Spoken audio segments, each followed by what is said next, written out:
And I remember emailing you and saying, like, thank you so much as a childhood sexual abuse organization for saying something. And you were like, yeah, it's the bare minimum. Like, what more can I do? And I was like, no, it's really not the bare minimum. You know? The proportion of trans people that exist versus the proportion of hate directed towards them, it's like, honey, even if they wanted to abuse your children, they couldn't get around everyone, even if they wanted to. There is not enough space, time, resources allocated to the issue of gender-based violence. The problem is that's not the issue of trans people. We can disagree. Oh my God, we can so disagree. And I think it's so healthy to have these conversations where we do. You know, I hope there are people who are watching this who maybe are not trans inclusive or haven't been trans inclusive, but are able to hear this with like open hearts. Welcome to Secrets Worth Sharing, a series all about having difficult conversations on childhood sexual abuse, but with serious joy. I'm Sophia, the founder and director, and this very special episode is about CSA and trans identities. And for that, I have the wonderful Raf coming on to talk to us. Hey, Raf. Hi, thank you. Yeah, I'm Raf. My pronouns are they, them. I'm a trans survivor of childhood sexual abuse, and I'm here today because I'm really interested about how those two topics intersect, and I think we're going to have a really great conversation today. Absolutely. I know that for some people who come to this podcast, some of the words around talking about transness might be quite new. So, Raf, I was just wondering if you could explain to some of us some of the key words that you use when you talk about transness. Yeah, sure. So I'm trans and I'm also non-binary. So what that means for me is I identify differently to how I was assigned at birth. So my gender assigned at birth is female and I do not identify as female. So for me, that means I'm trans. Other people might identify differently with like the term transgender, but that's personally for me. And non-binary basically means that I don't have an identity that falls into a binary. It's as easy as that. So male or female, I don't ascribe to that for me personally, basically. Brilliant. Yeah. Thank you so much. I think it's really nice as well when you gave that description to us, you said for you personally. And I think one thing to just remember as we go across the whole episode is that gender is such a personal thing for so many different people. And for you, this means being trans and non-binary and not subscribing to those things. There's also trans women and trans men who feel very much within a certain gender identity. And that is different to being cis. So could you explain to us what cis is, what I am? Yeah, sure. I think the word cis has gotten quite a bad rap. I know that there's a few people who feel stressed about using that word, worried about using that word, but all it means is you identify with the gender or the sex that you were assigned at birth. So if someone is assigned female at birth, so some people call that AFAB, then they identify with that, they're a cis woman, for example. And a cis man is someone who's assigned male at birth or AMAB and identifies as that gender, essentially. Yeah, and I think one more terminology that I think is important to bring in here is the terminology of transmisogyny.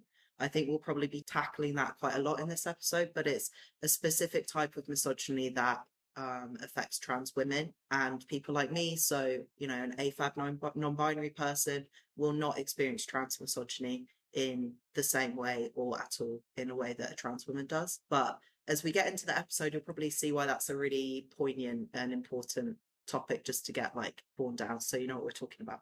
Totally. Thank you so much. And on the similar topic of trans hate, I think it's really important to bring up the word TERF here. So TERF is another term that you will hear quite a lot in this space when we're talking about violence, particularly towards gender violence. And it stands for Trans Exclusionary Radical Feminist. Raf, could we please hear a bit more of your take on this? Yeah, sure. I mean, it's a really interesting term because as far as I'm aware, it was a term that originated in the community of people who are trans exclusionary. So, especially in like the 70s and 80s, there were groups of women, well, yeah, women and feminists who didn't believe that trans people were real, that they should exist in feminist spaces, that feminist spaces should accommodate trans identities, and that actually to bring in the topic of being transgender into feminism was to cloud feminism as a whole, because for them, women meant your biological sex, women meant your gender that you were assigned at birth. So it's a term that's rooted, again, as far as I'm aware, very happy to have, you know, messages in telling me that I'm wrong. It's a term that originated with TERFs, you know. So what it essentially means is someone who does not believe that trans people should exist in society. That's my understanding of it. Is very critical about trans people's inclusion in feminist activism, trans people's identity as a marginalized community. That's something that they're generally really quite hot on. And, you know, essentially that to be a cis woman is the be and all center of what activism should look like for people. So it's really not an inclusive or intersectional type of terminology for me. It's not an inclusive or intersectional way of living your life. I think to be an activist or to be a feminist or to be anyone who cares about marginalized people, you really need to look at other marginalized identities that aren't your own. So to center it only in womanhood, for example, and ignoring Black womanhood, ignoring trans womanhood, ignoring other people who have experiences of gender-based violence is really a disservice to feminism. Retweet. Absolutely love that. And I think, again, the reason why we've taken so much time to explain this terminology is because Secrets Worth Sharing as a platform vehemently feels that the fight for survivor justice, or for people who have experienced childhood sexual abuse, should include everybody. And transness and including trans voices and identities is the absolute forefront of that, because trans identities, as we'll talk about in a minute, so often are the first to be erased, excluded, and sometimes even targeted against when we talk about childhood sexual violence. So I've been so excited for this episode because I feel like this is the time where we make our stance on what that looks like, particularly towards this topic. I was wondering, Raf, if you could please talk to us about yourself, a little bit about your background and your work that you did before coming here. Yeah, sure. So we obviously got in contact because of the trans solidarity statement that you wrote from Secrets Worth Sharing, which I loved. And with my background in gender-based violence, I just decided to reach out to you and kind of share my solidarity and opinion. So I worked with a LGBTQ specific domestic abuse service for 3 years. I worked as an IDVA, which is a independent domestic violence advocate, and then I also went into managing the service. So essentially, people who are generally excluded from conversations about gender-based violence, domestic abuse, sexual abuse, those are the people that I worked with. And before that, I had a background in gender-based activism on a national level. So I worked on trying to get the government to adopt compulsory sex and relationship education, which I worked on about 10 years ago. And I think only now the government has decided that they're going to start doing it, which, you know, great job, Jess Phillips. But it's a bit late, I think. Yeah, that was an interesting piece of news to read. But that literally came out today. Yeah, as well, yeah. it? I was like, oh my God, we've only been telling you for 15 years, whatever. But yeah. Just to fill you the group in, so we are recording this in December, and the government have just recently released a violence against women and girls statement for like what did they call it? Multi-government. It's like a multi-system action plan, essentially, on gender-based violence. Exactly that, many words. And within that, they have finally recognised the T in LGBT and talking about what inclusive education in that looks like. So that is one positive step going forward. Yeah. But yeah, we will link that in the podcast down below. I can't believe it. So many hats, such a history that you've had to your name. Thank you. I wanted to talk more about your background specifically and what it meant when your identity was different to the one you were assigned at birth, and what that looked like during a period of sexual abuse. Yeah, so for me, like I said at the beginning, I grew up as a girl, socialized as a girl. I was assigned female at birth, and when I was being sexually abused, that was, you know, being abused as a girl.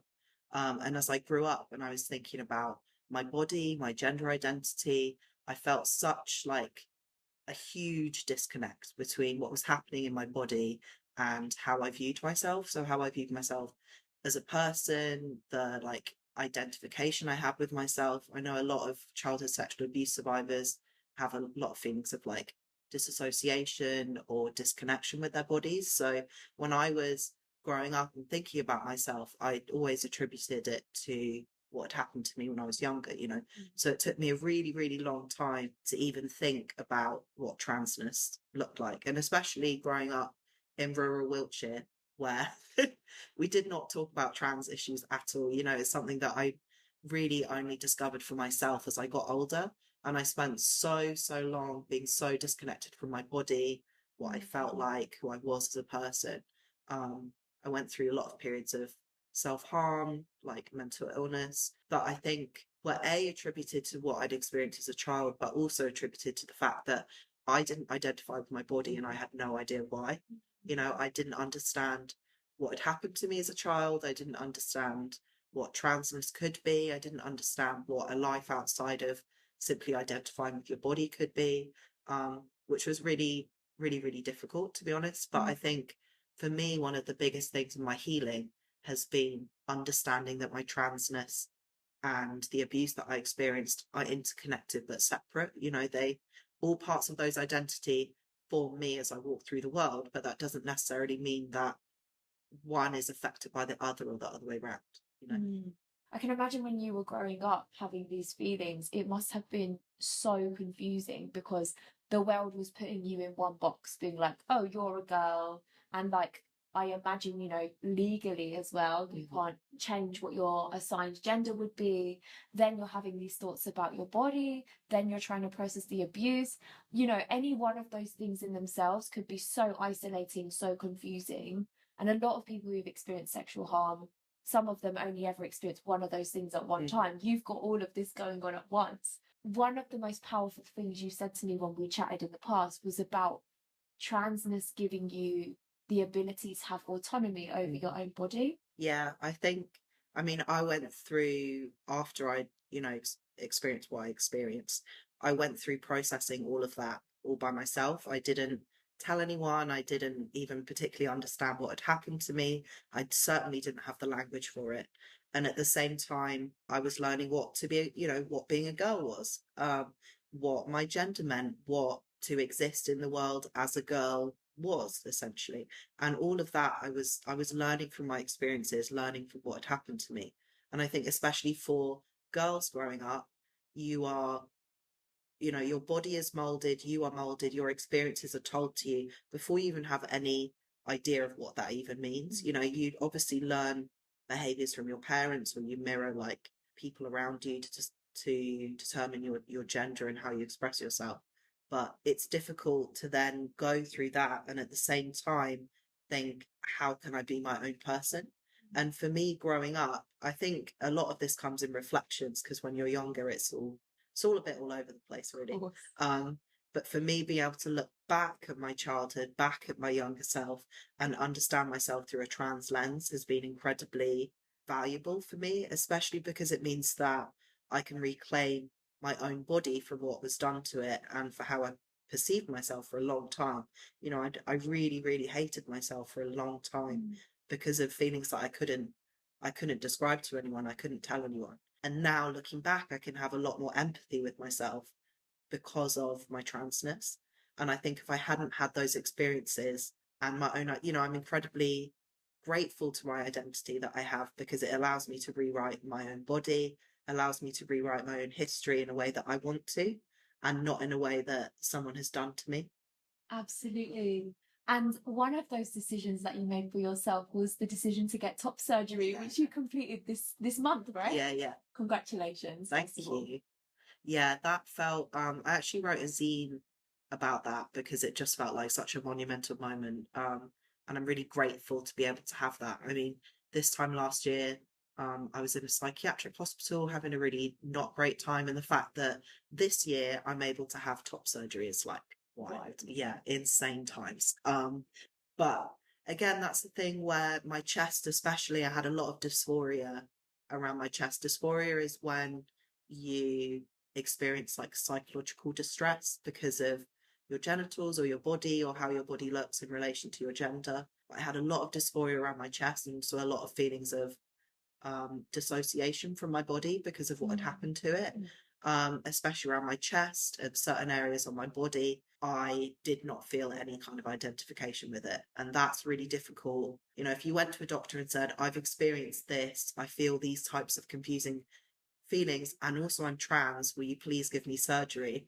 I don't think someone would give you surgery, for example, because they believe misguidedly that the abuse that's happened to you has meant that's the reason you want to have top surgery, for example, not because of your transness. So that's a decision that I had to come to with a lot of thinking through, a lot of time for myself to make sure that it was the right decision for me. Yeah, and I think if we think about like the autonomy that people get to have after abuse, that was one of the things that was massive to me, being able to decide and choose what happened with my trans body was massively healing for what had happened to me as a child, you know, because being able to decide what happens with your body at any stage is really important. But for me, it was even more important almost because of what I'd experienced to be able to like reclaim and decide, no, this is who I am, this is what I'm deciding. Yeah. And you said that when you emailed me when we were arranging this podcast, because you said, oh, since the top surgery, I've actually had even more revelations about this topic. Yeah, I think because beforehand, I mean, firstly, you don't have to have surgery to be trans. A trans person can be trans the second that they are trans, for example. For me, I think I had no idea what I was going to go through until I had the surgery because I was so like focused on just getting it done, and I had it and it was a complete breath of fresh air for me. I felt like this massive like physical weight and also mental weight had been released from me. I felt lighter. I felt like I don't know how to describe it exactly. I don't always have the words for it, but for me, it just felt like coming home into my own body. And that's a feeling that I haven't had, I don't think, ever in my life, feeling at home in my body. And it was special to feel that. And even when you talk about it, you just seem lighter and happier and even more yourself than when I met you a few months ago. Yeah. Yeah. Yeah. And I think, I mean, I've also been on hormone therapy for a while. So that's where I've been taking testosterone. And that as well has been an incredible process of just seeing my body change. It's incredible what a human body can do, you know, especially after puberty when you don't choose puberty, obviously, you don't choose what happens to your body. And that was really confusing for me as well because my body was becoming something that I identified with abuse. So when I was going through puberty and becoming more female, let's say, it was really, really distressing because I didn't know what was happening to my body. I hadn't chosen for it to happen. It felt like something that was going to make me more unsafe and more uncomfortable. So I was worried when I was going through and starting hormone therapy that I'd have those kind of similar feelings again. And especially having experienced abuse by men, I was worried that starting testosterone therapy would mean that I would become more masculine, for example, that I would become more like the people who'd hurt me in the past. And A, it was untrue. And to think like that, I think is really reductive. But B, that didn't happen. You know, someone being masculine or having more testosterone in their body does not make them more likely to abuse someone. It's just not true. And me undergoing hormone therapy similarly did not mean I was more likely to harm anyone or become abusive because I don't engage in harmful behaviors, you know. Um and it can be as simple as that. You either do or you don't engage in harmful behaviors. Yeah. And I think that's the most important thing here to remember. All types of sexual harm are learned behaviors. They're not innate within us, just in the same way that cis women can sexually abuse, you know, cis men can be survivors, all of that sort of thinking. And I think when we reduce it down to you're a man, therefore you're going to abuse me, you know, there are stats that if you're a cis man, you are more likely to abuse. But I think that is more because of societal structures as opposed to something biological within us. Yeah. And touching on things being biologically within us, I think that's a lot of the time what TERF, talking points and ideology is, that there's something innately inside trans people that makes them more likely to harm people, or innately inside trans women, especially that trans women are trying to get into places of power or privilege where they can then harm others, which is transmisogynistic. It's untrue. it's harmful. And I mean, if we look at stats, trans women are more likely to experience sexual violence than any other trans or cis kind of identity. They're more likely to be harmed by another cis person than by a trans person. So I think it's really important to look at stats when we talk about this, and also people's lived experience. Absolutely. Again, I think you're such a good example firsthand as someone who hasn't become trans to kind of annoy the world and start this big vendetta so that you can abuse more people. When you speak to me, I really hear changing your viewpoints on your abuse and identifying as trans was your way of making all of this make sense for you. And that was your identity coming into its full flower. I don't know how else you say. Yeah. But also your abuse being a part of that journey that has helped shape you to the person that you are now, not the entire reason for why you have become trans. Yeah. And I remember, I mean, I don't know how many other survivors experience this, but fears of absolute, like, terrifying worries that I was going to go and harm someone else because of what happened to me. Especially when I was a kid, I would do a lot of sexualized play with myself, with, you know, other people, whatever. And I think because of those experiences, I was so worried that I was going to grow up and be someone who hurt someone else. And then being told by society, by the world, that my trans identity made me dangerous, it's really psychologically damaging to hear that, you know, that you're either a victim or you're an abuser, and there's no nuance in between that. There's nothing else. You're either a good person or a bad person. And the truth is, we're all capable of harm. Every person, survivor or not, you're capable of hurting someone else, whether that's sexual abuse or not. Yeah, I think that was just important to say. Yeah, definitely. One time I was doing an event and someone put their hand up. And to be fair to myself, I do say, ask whatever questions you want to ask now so that you learn, so that you don't cause more harm out in the world. So I did say that. I did put myself on the pedestal, ready to get knocked off. And someone put their hand up and they were like, yeah, but isn't it so interesting because like most people who sexually abuse, particularly if they're men, go on to sexually abuse someone else, and then went on to shape that question into a million different arguments. And I said, okay, let me just stop you there. Like, we know that a huge percentage of people who do sexually harm have been themselves abused. But if we just break down that group is a tiny proportion of the statistic of people who've experienced sexual abuse. Yeah. And I think it's the failure to understand the small statistic versus the large. Yeah. I think in a very similar way, you can apply that to trans identities. Yes, I'm sure in the world there have been people who are trans or drag performers, if we're to, you know, lump them all together. There has been a proportion of them who have sexually harmed children, I'm sure, because like every gender, someone has sexually harmed.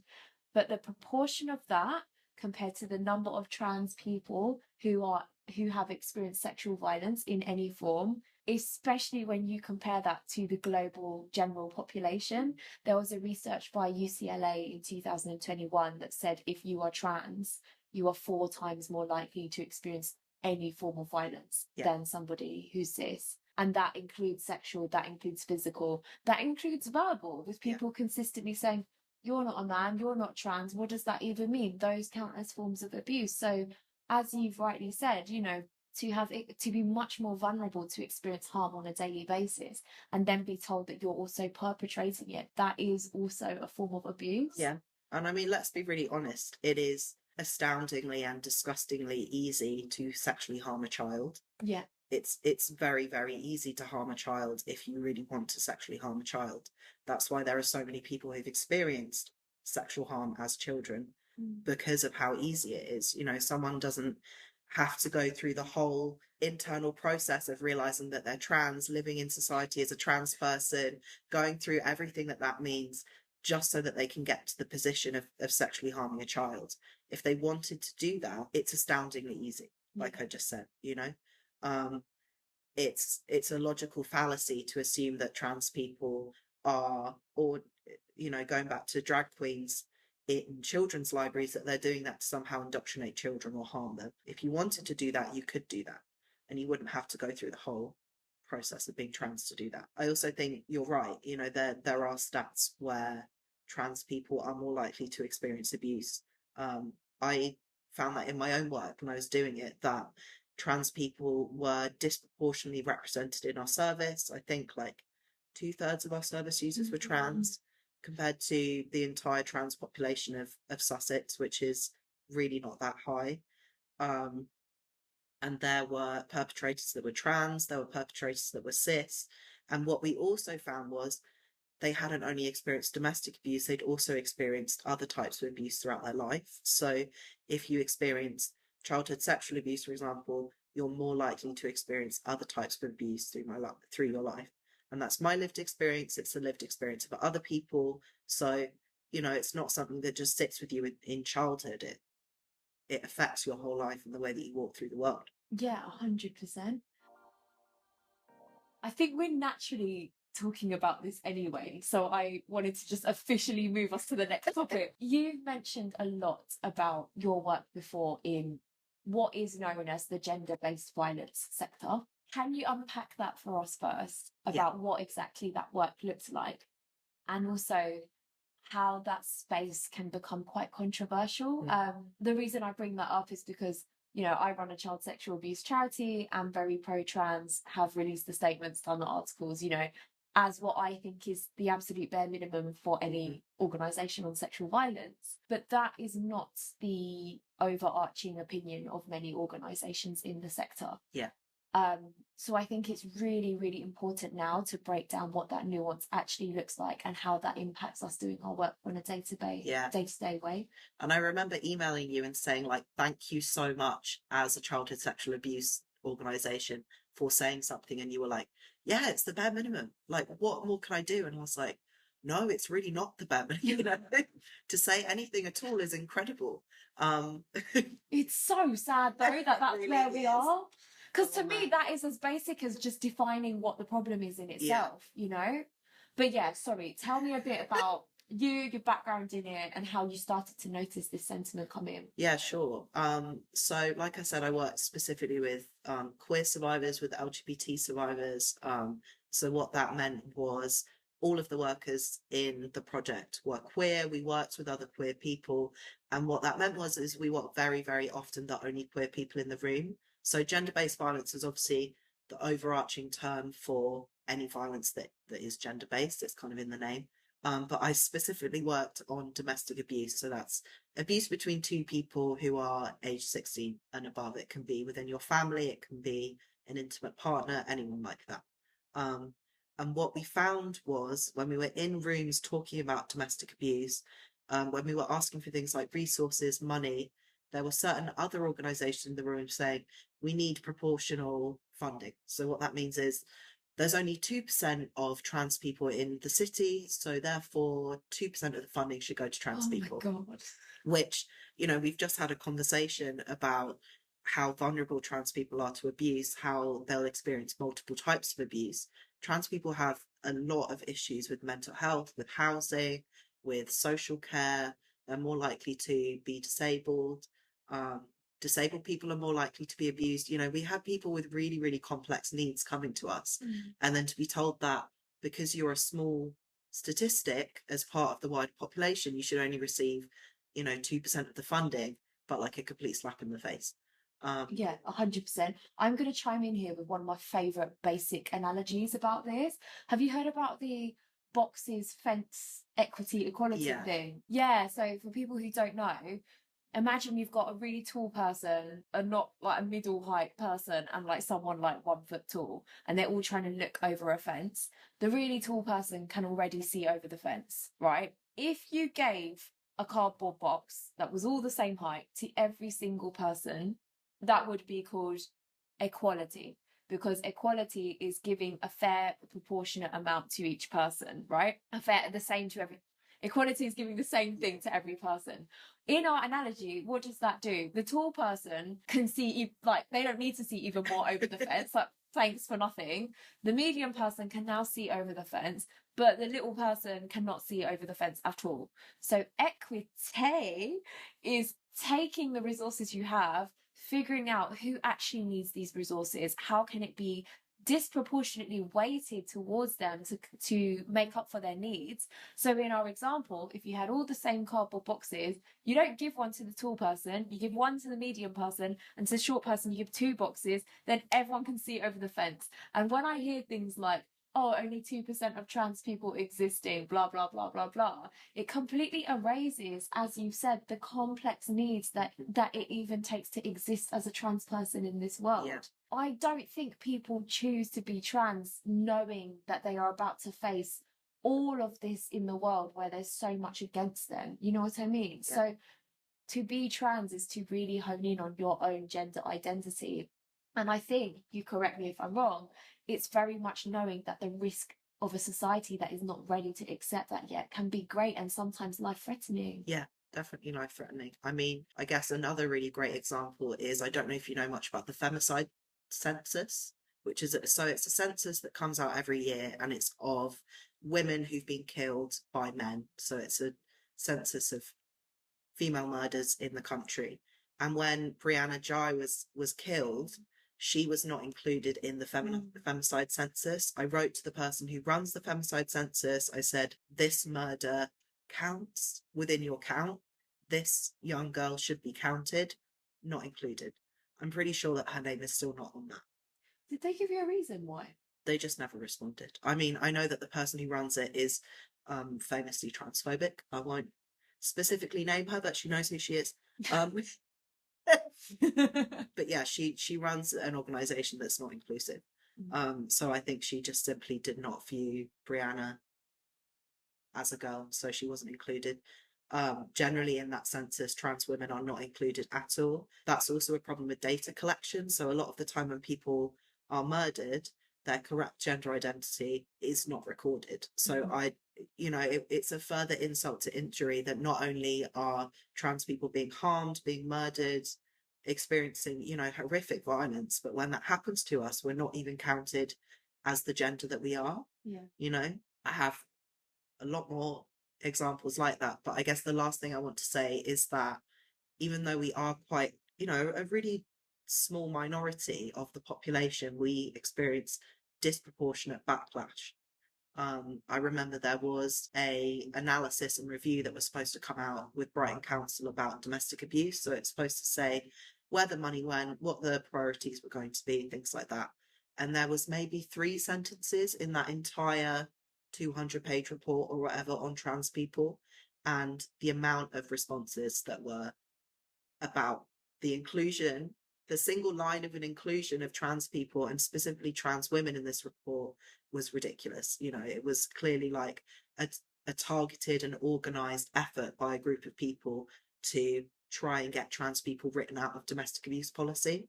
And that's what happens in every single part of gender-based violence activism. Trans people are trying to be included, counted, heard, and we're systemically being, erased from those narratives. I'm so tired of this. The proportion of trans people that exist versus the proportion of hate directed towards them. It's like, honey, even if they wanted to abuse your children, they couldn't get around everyone, even if they wanted to. Like, it is exhausting. And I almost think it comes from the place of, we need to blame someone for sexual harm. We don't want to blame anyone within our own communities. So let's point to a community which historically has not had much power, who historically are very small, and who as in terms of population, and historically who are able to get ridiculed and othered very easily. And it's really easy. We've known this throughout every social issue that has ever happened throughout beginning of time. It is so easy to point to the other than to look internally. And I think currently in this political climate, trans people, trans bodies are often the focus of all of that hate. Yeah. And it's happening with immigrant communities as well, It's like you have marginalized communities that are simply trying to exist. And it's really, really funny to me. I mean, this happened in like Jim Crow era in America. Like, sexual harm was such an epicenter of all of this so-called moral outrage. Things that were happening to people, gender, like violence against women is always, I think, and has always been the center of moral panic. And yet it's completely displaced moral panic. If all of that time and effort was put into how do we make marginalized people safer, how do we decrease harms happening to these people, I think we would have actually solved the problem. But instead, it's just used as this, like I said, moral panic to air all of our social ills that we all have about the world and society while doing absolutely nothing for survivors. I also really want to highlight that focusing on centering trans experiences also is better for violence against cis women, or whatever we want to call it. When I started Secrets, so we've officially been incorporated 2 years. I think I've been going. I think I've been going for like 4 years unofficially. I had the feed. I set up the Instagram feed for Secrets. And, you know, on one hand, my personal feed was full of trans and queer joy. I had people like Charlie Craggs on my feed, Monroe, like whoever. Really interesting, fun, happy, joyful, political. Both of whom are also survivors of gender-based violence. Need we say more? Yeah. Anyway, when I moved to the Secrets page, all of a sudden I was following a lot of resources that would start with something quite shocking. So stuff like kids' toys are getting really hypersexualized nowadays, and you're like, oh God, that is really bad. Like, what is going to happen? And I believe it, you know, kids' toys with boobs that you press that make groaning sounds. Like, I can believe that exists. You know what I mean? But then next thing you know, they kind of say, so we can all agree that kids are being exposed to sexually explicit material. Then out of nowhere, trans people are being brought into the equation. Trans people, by subverting sex and gender, are a form of sexual explicit entertainment, like drag performers, like the people who read storytelling to children. Therefore, to have your child around someone who is a drag performer or a trans person is exploiting them. And I was genuinely like, wow, how have I ended up watching anti-trans propaganda? Yeah. And the more I've dug and the longer I've been in the kind of child sex abuse activism space, the more I've noticed this is a really, really like controversial line that, in my opinion, should not be controversial.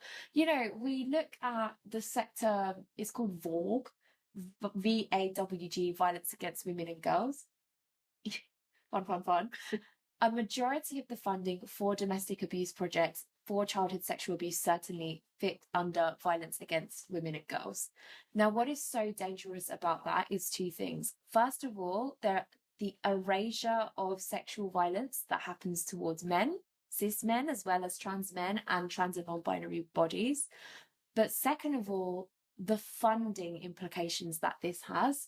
A lot of organisations, mine included, really struggle to get funding if you are openly trans supportive, which is why you've said, like, there are so few organisations actively talking about this issue in the child sex abuse space, because the minute that you say you're pro-trans, some funders can get really, really iffy with that and be like, okay, well, you're not technically ticking the box of violence against women and girls, so we're not going to allocate the problem.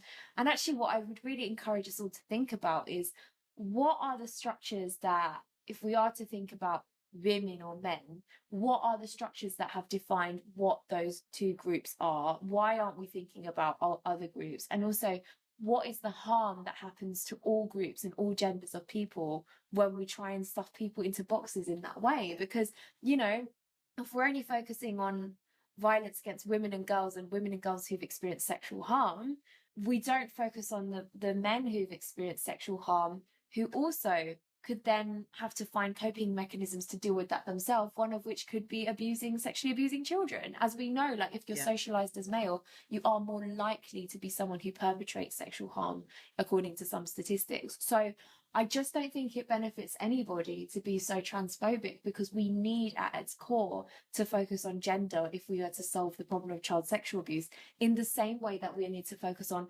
refugee rights, people of colour rights, disability rights, all of the social issues, because what is the point of advancing our cause if we step on other people's suffering? Yeah, and I mean, the way that I fundamentally see it, what organisations are doing now is not working, you know? Abuse against kids is increasing. Sexual harm against children is changing, is increasing. The way that we work is fundamentally not working. And I always think well, of course it's not working, because you never fund people who are trying to do things differently, who are perhaps not fitting the norms and narratives that you would immediately think of when you think childhood sexual abuse work or gender-based violence work more generally. What really are we doing if we only fund places that are fitting the narrative, are overly involved with the police, for example, are harming other communities?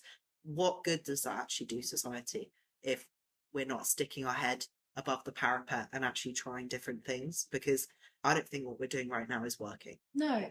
And I would say it's a very similar argument to working with people who have caused sexual harm. Some people call them perpetrators, some people call them offenders. I believe really strongly that we should actually be trying to engage in dialogue with people who have caused sexual harm. Some great organisations that do this are Lucy Faithfull Foundation, Shaw, to name a couple. And they consistently get so much hate because the argument is, why are we directing so much of our resources, our limited resources, towards the people who have sexually harmed and not the people who have experienced that?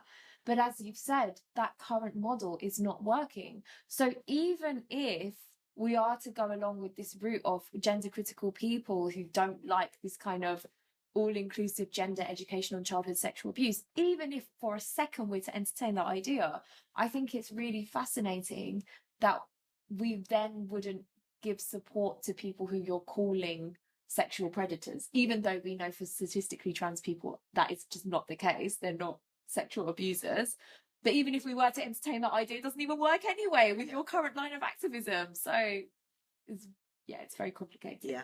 And I think, to be really explicit, I do think that the Vogue sector, the gender-based violence sector, I do think it is a fundamentally transphobic sector. And I don't say that lightly. No. I mean that the funding is set up to erase people like me. The lived reality of accessing this service, those services, is set up to, ignore and erase people like me. And I'd say that I probably would have an easier experience of accessing those services than, say, a trans woman, because I would be able to access it as a non-binary person. I think a non-binary person that passes as a woman, for example, has a lot more, my experience is that I've had more material privilege in being able to access those services and get support than a trans woman. Other people might have different experiences, but that's been mine. I'm really glad that you said this. So maybe a year or two ago, we held an event at a queer positive space. I handed over the panel to a lot of trans and non-binary survivors to have a conversation. And there were about 30, 40 people in the room, all queer, all trans, all non-binary identifying. And one of the overarching messages of this event was, in the world, like in the world more generally, outside of queer positive spaces, trans men are seen as confused little girls. So very similar to how you were telling your story and how that could have been interpreted as, oh, poor Raf, who was abused as a little girl and can't really come to terms with that, so has just decided to become a man, but that they're not really a man. That kind of narrative. Sorry to say that. No, that's okay. And then the other kind of side of it is trans women being seen as men in dresses who are just dressing up so that they can come and attack your children.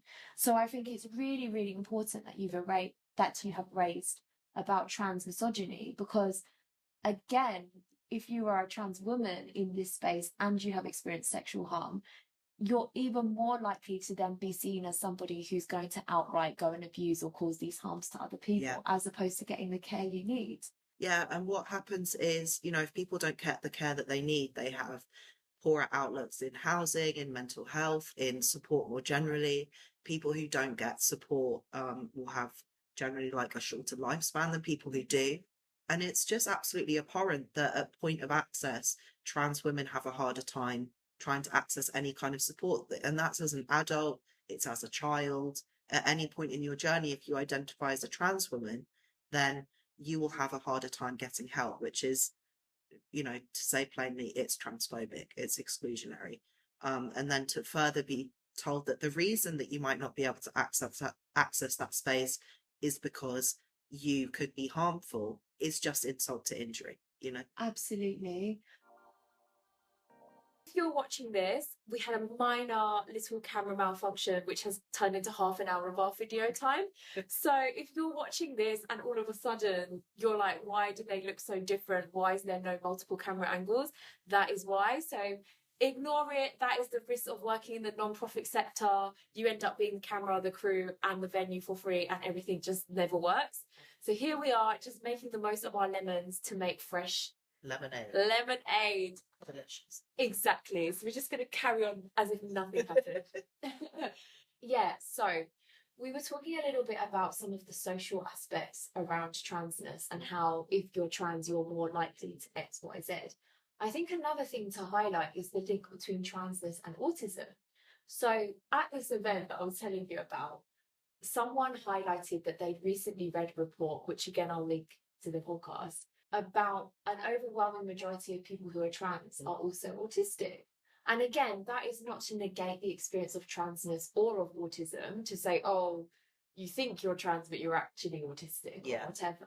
But I think it says a lot about when you're autistic, you see social rules, and you see the way that people conform to them in ways that seem illogical or don't quite make sense.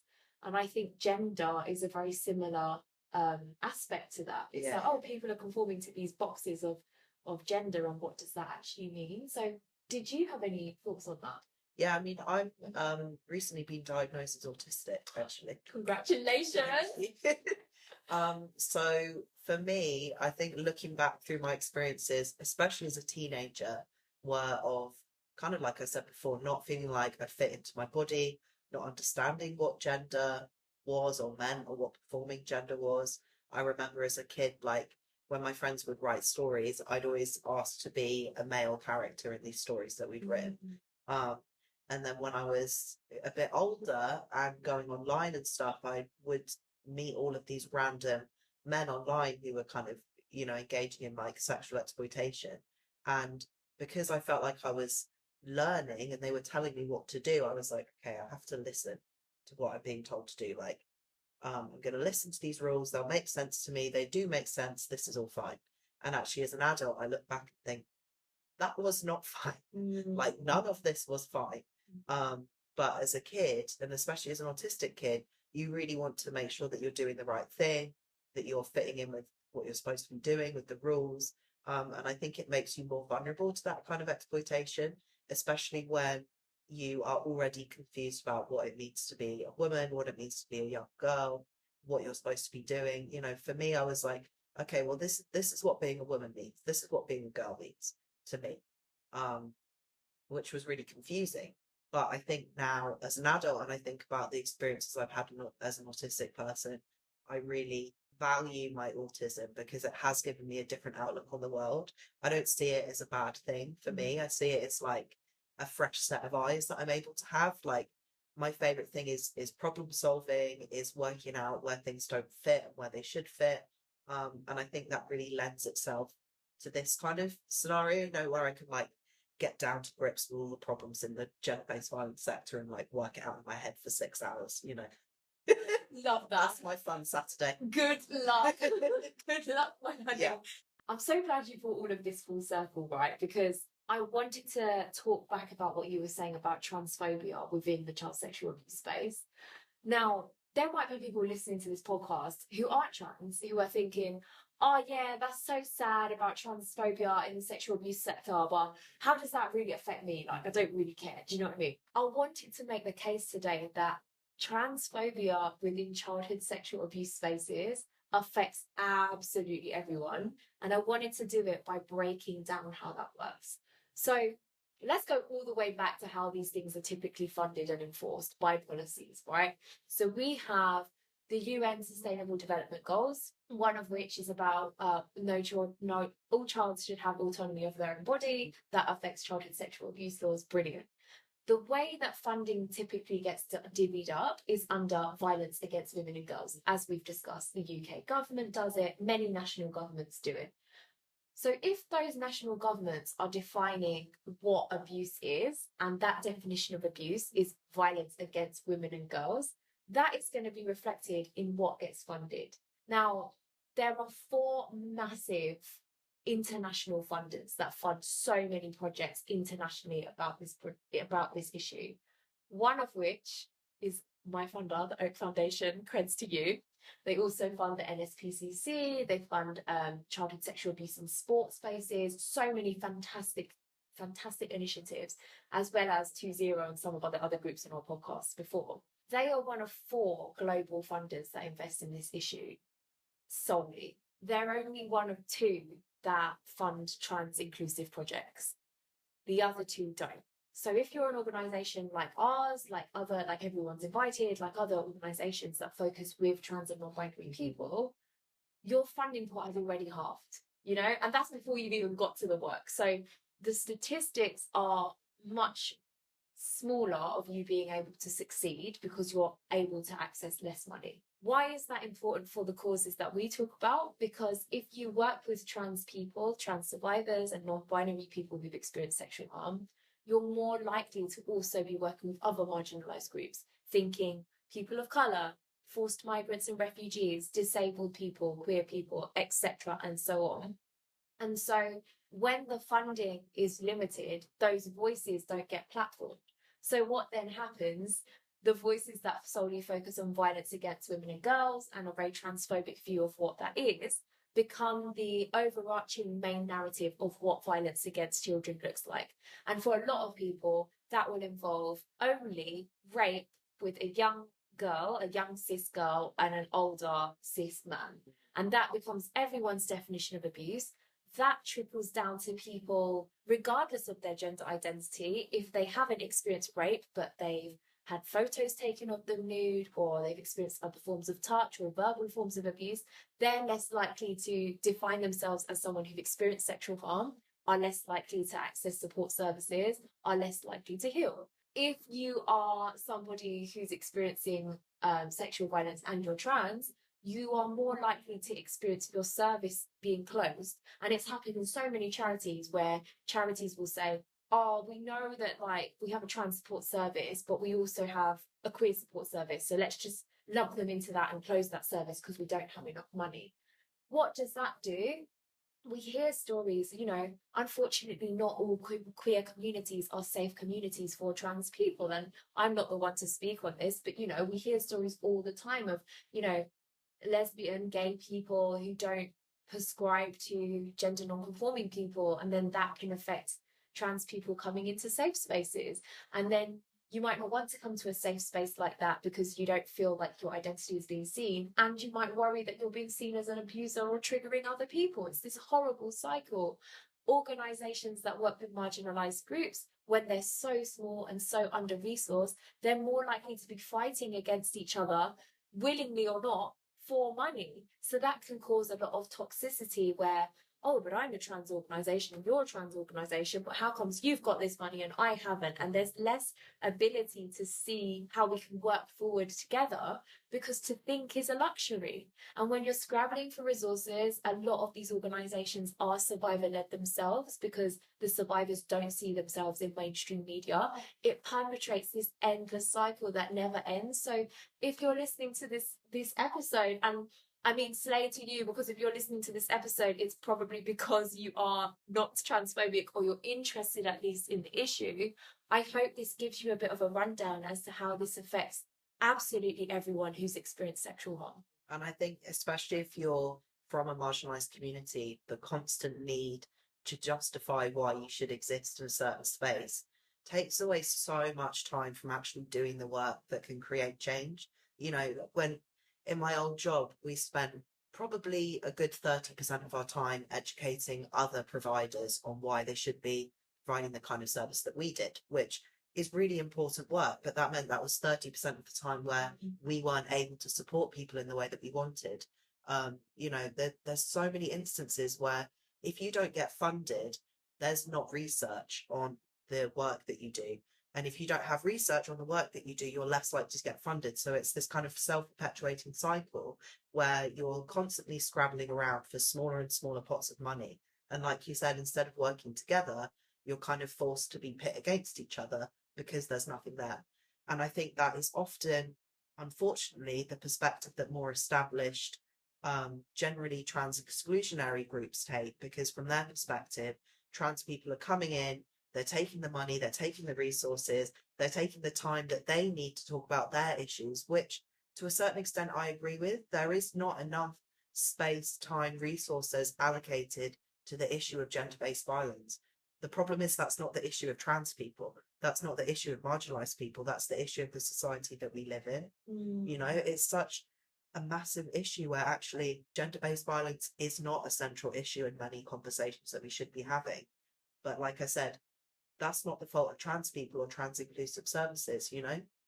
So I think when we're all kept in this situation where we're kind of like fighting over the scraps of what exists, that keeps everyone down. It doesn't help anyone. Absolutely. And I would even go as a step farther as to say, I think it's because sexual abuse is labelled as a gender-based violence issue. Not everyone will agree with me. My thinking on this might change in a few years, but I genuinely think a lot of the challenge around this sector is that we take sexual abuse that happens in so many different types of communities, you know, different types of races, genders, identities, religions, so many things, and we lump that to be called gender-based violence.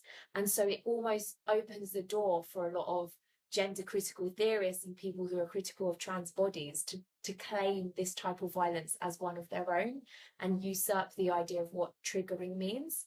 So when I wrote the article for Shadow, the one that you read, one of my solutions was actually to say, stop framing child sexual abuse as a gender-based violence issue. It is a sexual abuse issue that affects all groups. But of course, I understand if people think differently. Yeah. I mean, I think I do slightly disagree, because I think that sexual violence is inherently gendered, you know, and by that I mean that gender is a politics of power and control.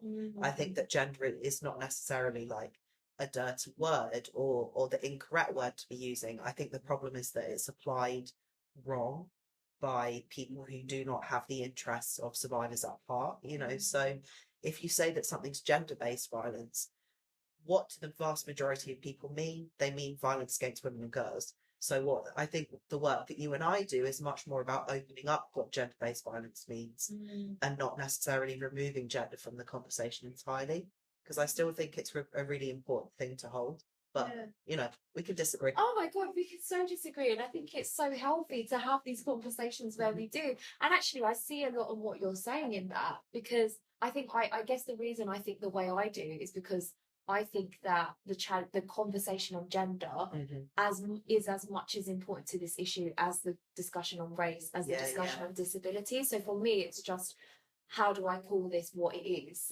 Child sex abuse. So it's quite clear the issue that we're trying to solve. But that has come from the fact that I have witnessed time and time again my idea of what GBV, gender-based violence, has become a very certain type of vogue. And I think it's really interesting because there's another point where we slightly disagree. And I remember when we were talking about how we did our recording, and I said, oh yeah, like I totally see how a lot of the criticisms that I put forward can be described as anti-TERF, but I prefer to use the word gender critical feminist when I talk about these groups of people who are anti-trans, because that's what they call themselves now. So they call themselves gender critical theorists.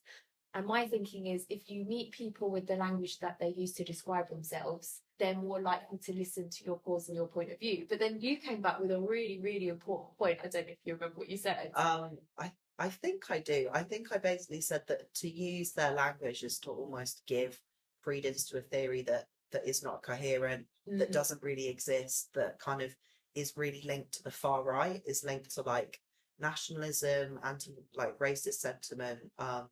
It's really not a coherent ideology that exists like in and of itself. And to use the word gender critical, I think gives too much validity to something. You know, a lot of people think that the word TERF is a slur. I personally don't believe that it is a slur. But I think people do not like the word trans being central to a label to define them. I think they'd much rather be called gender critical, because then you can be gender critical about anything. You can be gender critical about race politics, you can be gender critical about women's space in the workplace. You know, it much more easily lends itself to far right ideologies than simply I'm a trans exclusionary radical feminist, because actually, if you say that you're a radical feminist to a lot of far right spaces, they won't listen to you. They're not giving you funding. They're not giving you anything, So to be gender critical, that kind of sanitizes the whole notion of what anti-trans politics is. Yeah, that's a really important point.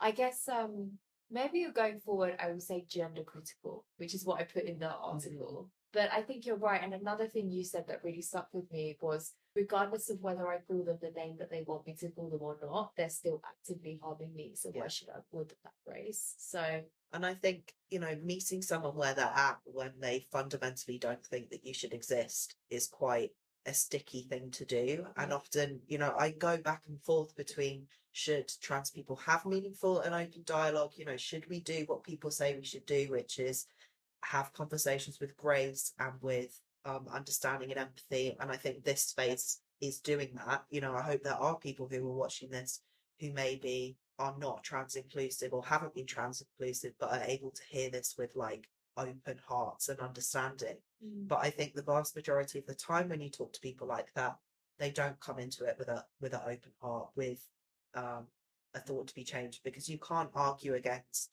a fundamental point, which is that trans people do exist. Yeah, absolutely. It's difficult to argue a negative. Yes, absolutely. And I'm also extremely aware that the way that I can use that word without as much emotional intent is because I have the privilege of being seen and being a cis woman, right? So I'm not the direct point of target of this hate.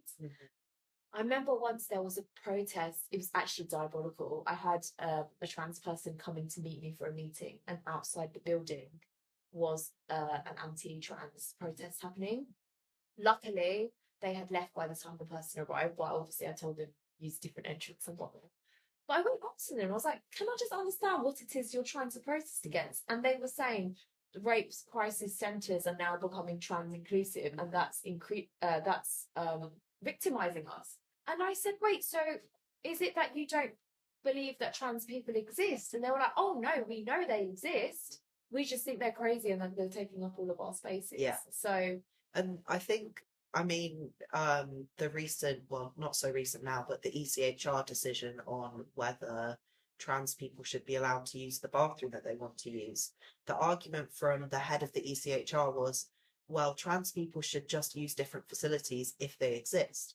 And the fundamental issue is those facilities don't exist. A lot of what anti-trans activists will tell you is, we don't want trans people to not get support. We just want them to use their own support. That doesn't exist. Literally. It's nowhere, We need established organisations to be more inclusive, or trans people will continue to get no services. This bathroom thing, and I'm going to say another word which will rile you more, sport. I have never seen so many people suddenly caring about where they go toilet and who plays sport than with this debate, and also with this hate, because again, I think it's taking a very, very, very specific type of experience that doesn't apply to all trans people, if we just talk about the sport thing, and use that as the standing case to argue that trans people should not get any support, full stop, or that they're somehow out to get people. And I think that's the thing. We've got to a current point culturally where we can no longer just take someone as they are, trans identity or not, but almost usurp everything they stand for as a direct cause of hate. Yeah. And when that environment is happening within a child sex abuse space, it becomes, well, a toxic situation that it is now. Well, because, if you erase trans people from sport, and especially elite sport, which is what they talk about a lot, you are erasing trans people from public life, from publicity, from being famous, for example. If you stop trans people using the bathroom, how can they go out and be in public life? If you stop people from accessing services if they're trans, how can they go again and be in public life? And I think that's the fundamental fact of it, is they do not want trans people to be in public life, whether or not they admit it, And the same thing could be argued for disabled bodies, again, of which there is another overlap. If you're a disabled person and you use mobility aids like a wheelchair or a walking stick, and you cannot get to a bathroom that can accommodate your literal needs and the equipment that you use, going outside, planning a day out is so much harder. Yeah. So some people just don't bother, absolutely understandably. So it's this gradual, we saw it post World War II with the different dimensions for bathrooms with disability for disabled people. And we saw the gradual erasure of disabled spaces and disabled bodies. And then with World War II, when they had more veterans who were being disabled, they started to talk about, oh, actually, we are completely erasing, Yeah. And what we don't realise with the dimensions for disabled bathrooms now is a lot of the original dimensions are still based on the wheelchair sizes from World War II, which are a lot smaller than what they are now. So even when we don't mean to with disabled bodies, we end up excluding them when we just go with what the norm is or what the general consensus and policy are. It's the same with trans, as we've both described at length now. And what we are witnessing now, in the same way that we saw in the past with disabled bodies, is the gradual erasure of trans bodies from existence. Thank you so much for bringing that to my attention. Okay. There's one more point I wanted to bring up actually, which is about the protest that you went to when they, were talking about trans people accessing rape crisis. Yeah. And a lot of the pushback that I hear is that it makes survivors comfortable, or it could make these imagined survivors uncomfortable or triggered or scared to access a service. And I guess fundamentally, I don't believe that any one survivor's comfort is more important than any others. If someone is uncomfortable with a trans person being in that space, they should be given the grace and time to work that out. But that doesn't automatically mean that trans people should be excluded from spaces, the comfort of that one person. And that's not to say that all survivors don't deserve, safety, comfort, support, because they absolutely do. But it is to say that this is a much larger issue than any one person's personal feelings about trans people. And often I do ask people who are survivors who may be worried about, for example, seeing a trans woman in a rape crisis centre, interrogate why you feel like that. What are the fundamental reasons why you feel like that? How can you support yourself to feel more safe and comfortable? How can you resource yourself in spaces where you might encounter a trans person, that doesn't impact on that other person's fundamental right to access that space? So true. And to unpack what you've said a little more for people who might be new, one of the other major arguments that people who claim to be gender critical, should we go with that? Yeah. That people who say they're gender critical use in this sector is that they say, oh, well, imagine being raped or sexually abused by a man and then going to a support service where you think everyone is going to have gone through that same experience, only to find that there is a man in a dress sitting in that room with you. Now, that is really reductive on so many levels. One, because it doesn't acknowledge that the person in the room is a woman, etc. But two, as you've rightly said, it again pits this hate against other people who've experienced sexual harm, as opposed to the structures that cause and perpetrate and encourage it. And I would like to throw in here that trigger looks so different to so many people. My triggers are the Queen playing Scrabble and going to the countryside. Like, who the hell is going to be able to predict those things? Absolutely nobody. And I think we need to sort of really think about what trigger means in this space and where triggers come from too. And they will always cause an emotive response. Yeah. I don't think Scrabble should be banned just because it triggers me, for example. Yeah. And I don't think trans people should be banned from spaces because it can trigger other people. I really think you're right. Like, think about where that cause of harm and discomfort comes from, and is it related to the individual directly in front of you? Yeah. Usually, most likely, no. Yeah, again, thank you so much for bringing that to our attention, Ralph. Very welcome. Moving to the final section before the do's and don'ts, I'd love to talk about healing, because I think it's so important to this whole discussion around trans bodies, but also as someone who's experienced sexual harm. And I think you have a really lovely perspective on it that's very realistic. Yeah, I mean, we've talked quite a lot before filming about like how healing at the moment has almost become my full-time job. I spent a long time, working really, really hard, thinking that everything in my life would be okay as long as I had work. If I was doing good things, if I was being a good person, I would be fine. And actually, a couple of years ago, my whole life just completely like crashed in around me.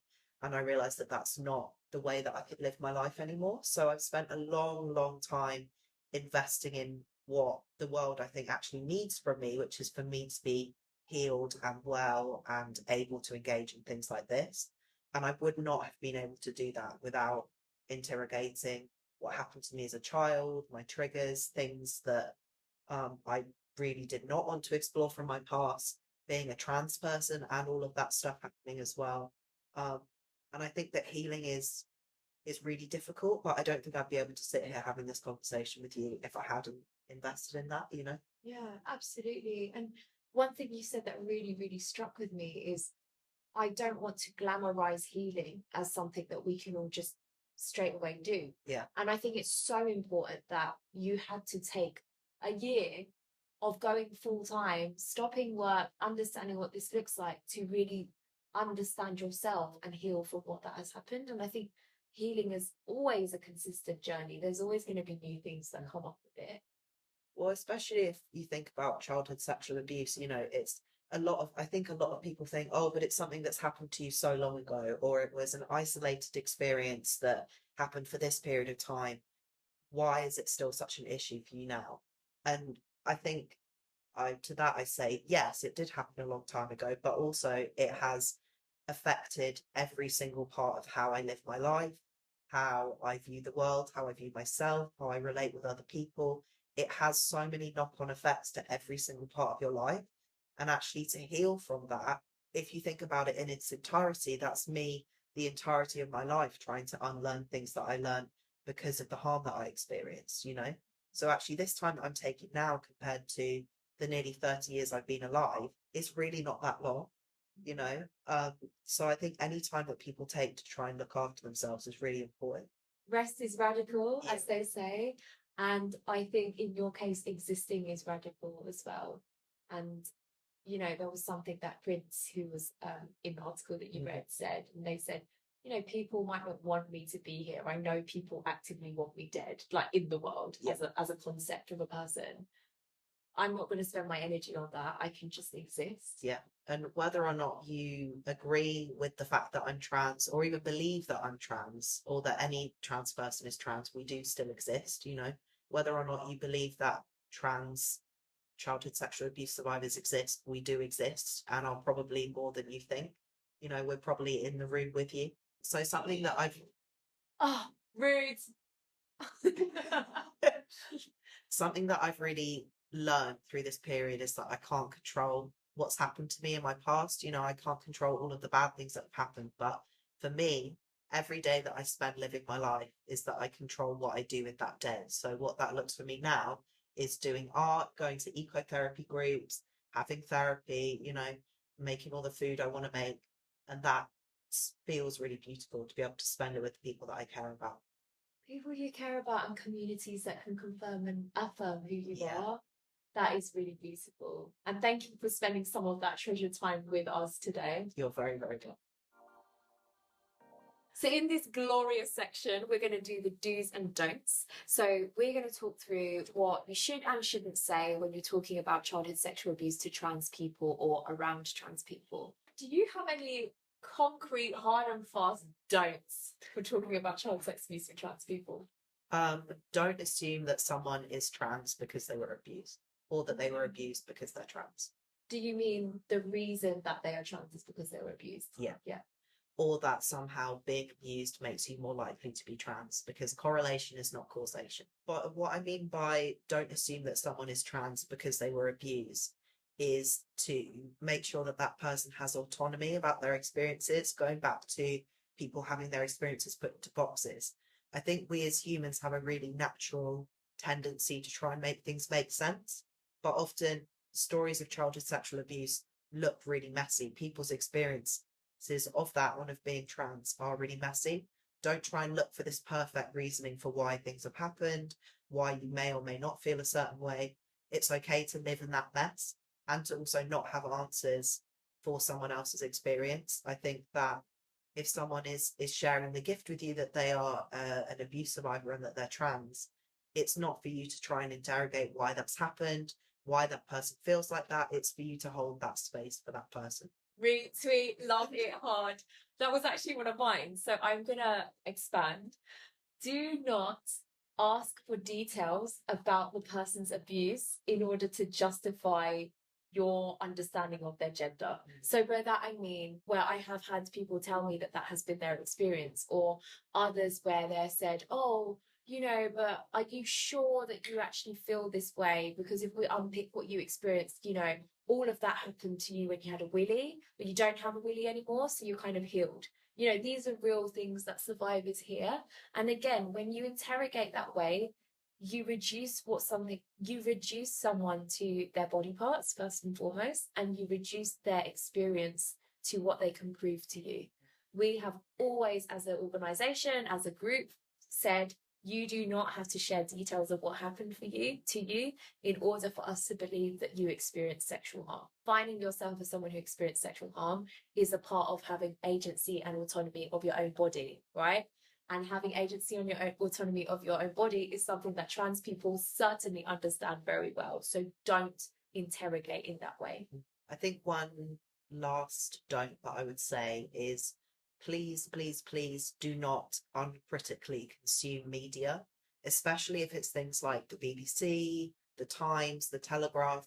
Make sure that you're really reading a variety of resources when you read about trans people. You know, I sometimes play a game with my grandparents' copy of the Daily Mail, which how many pages can I flip through of this Daily Mail before I get to an anti-trans news article? It's generally like 6 or 7. Oh gosh. You know, just a fun thing to do at my grandparents' house. I'm gonna say, really woke your grandparents though. What, reading the mail? Oh, I thought you meant you're all hurrying around. No, I'm just reading the mail and I'm like, I need to do something. Oh, I see. Okay, rewind, take that back. I got so confused. Oh my God, so right. Funnily enough, following on from the giggle, do not take trans joy if you can't understand trans suffering. And what I mean by that is that, you know, a lot of queer discourse, queer memes have got into popular culture. Like, you've heard me say slay about 1 million times. You know, there's so many other words, dialogues, actions that have come from queer, particularly trans culture, that we are also quick to jump on. You know, a great example is, you know, trans people coming into RuPaul's Drag Race who aren't accepted as being real drag queens because of their transness, but we're all happy to accept queer joy in the form of RuPaul's Drag Race, right? So what I mean by that is, don't take somebody's joy without understanding that some of that joy came from the suffering. Again, it just reduces trans people to something that can be consumed as opposed to people in their own right. So if you are going to engage in queer culture, make sure you understand the history of queer suffering, particularly of trans people and bodies, and realize that, you know, Pride was originally a protest. Pride was originally started by trans people. Look at the histories of these thinkers that we will link below in the podcast that have shaped so much of the trickle down elements of queer culture that have come into popular culture today, and really sit with that before you start to think about engaging in a very surface level way. Especially Black trans culture, right? Like, if we think about Stonewall, yeah, that was spearheaded by Black trans women. Yeah. And a lot of the time that culture is easily consumable, takeable without understanding the history. But I think that as an example is really important as well, to say that trans history is everyone's history. It's not simply something that's just for trans people. It trickles down into every part of life and probably impacts the way that you live your life today. Definitely. Well, definitely, because I think people are, even the very fact that people are aware of what transness is compared to a few decades ago just goes to show how far the movement has come. And also the existence of anti-trans organizations has come from the fear of the power that this joy brings.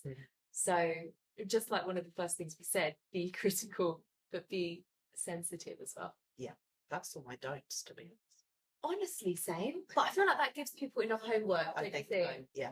Yeah, one of my do's is always question material that links sexually explicit material with a gender identity.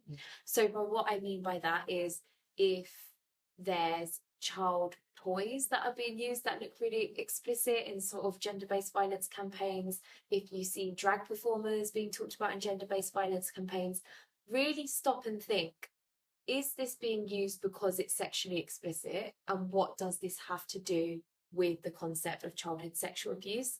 I think sometimes it can be really easy for your emotions to get in the way of sometimes rational judgment around what is actually being said. And particularly in the case of trans people and trans bodies, that is used for the negative when, you know, you see a drag performer, you see a strip dance, then you see, okay, that means trans people can't be in child sex abuse spaces or can't be survivors. So as an ally, like, that is one of my biggest do's, is just try to be really, really critical about where your shock comes from and when that might be linked to people's identities in a false way. That's a really good do. Thank you. What is your do? So one of my do's is do approach trans people with grace and understanding. And by that, what I mean is that, as we've kind of said throughout the whole episode, it's more likely that trans people will not have been able to access support, therapy, the resources that they might need, and so might be at completely different points in their healing. I often describe being queer and being trans as kind of having its own queer time. So, you know, if you come out when you're a teenager, for example, you've lived your entire life up to that point as a quote unquote like cis straight person. So maybe in your 20s, you're then going through your whole messy teenage phase that other people have had when they're 15, 16 years old. Queer people's time in like mental development may be completely different to what a cis and straight person's may be. So just have some like understanding and opening for that. Absolutely. To unpack that again for people who might be new to the topic, you know, at school, in movies you watch when you're a teenager, you're used to understanding, you know, this concept of love is usually straight or involves a man and a woman. When you're queer and you come out, or you don't, and you know that that is not your experience, there is really little media on that. You have to go out and find it. There's almost a second puberty, and almost in other senses when you're transitioning with hormones, or if you go through surgery, you know, it's like having to reteach yourself absolutely everything that you've been taught about the world. So I think that was what you were getting at, right? Yeah. Just for our newbies who are new to the topic. So yeah, and absolutely within that, like, treat all of those experiences as that person's experience. Exactly. Because it is. And, you know, something that's really central to this podcast is that there is no perfect survivor. And I think there's no better example than probably a trans survivor for that. Can you say more?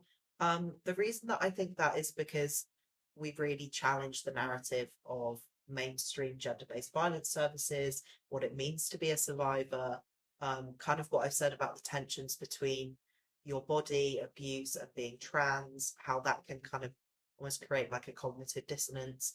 And also just that often trans people are shoehorned into really neat boxes of who we are, how we're expected to perform, and that's not at all based in reality. So I think if you think of the perfect survivor in the media, you probably would never see a trans person in that role.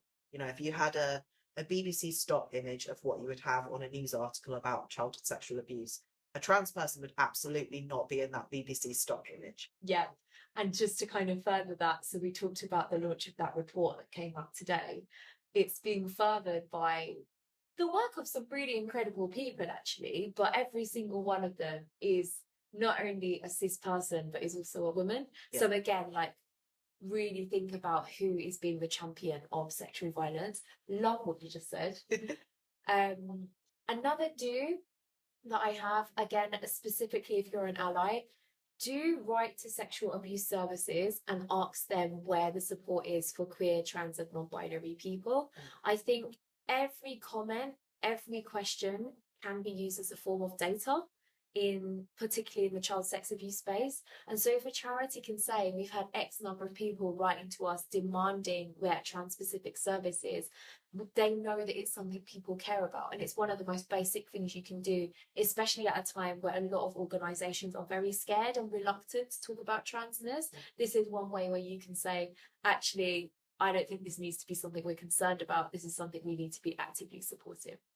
Yeah. And actually, that was going to be one of my do's as well. So I'll expand it.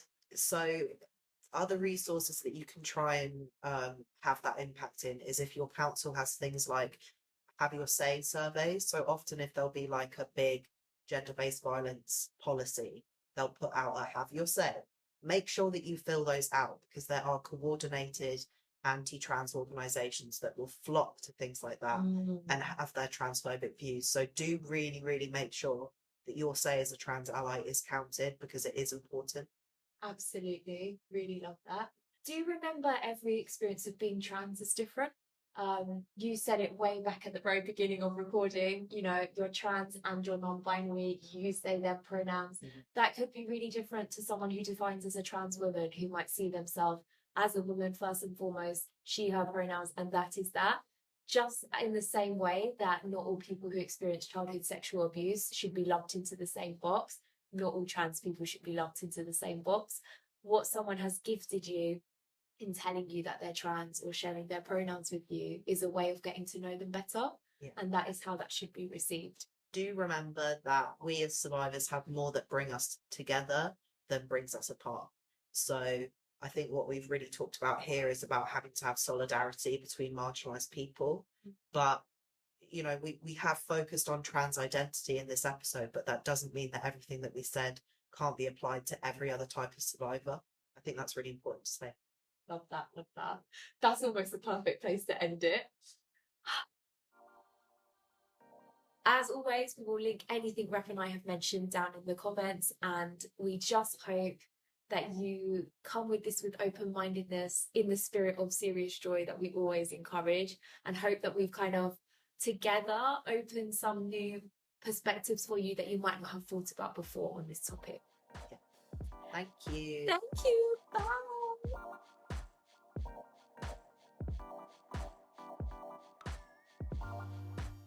Thank you for listening to yet another iconic episode of Secrets Worth Sharing. I'm just dropping in here now to remind you to like, follow and subscribe on all the platforms, most notably Instagram, let's be for real, at Secrets Worth Sharing _. And you know the score. If you want updates on any of the resources, links mentioned here, blogs, media and links to our events, go to our website www.secretsworthsharing.com. Also, rate this podcast, ideally 5 stars, give it a like on YouTube. All of that really helps us to drive up funding so we can keep producing this iconic, engaging and community minded material. And with serious joy, bye.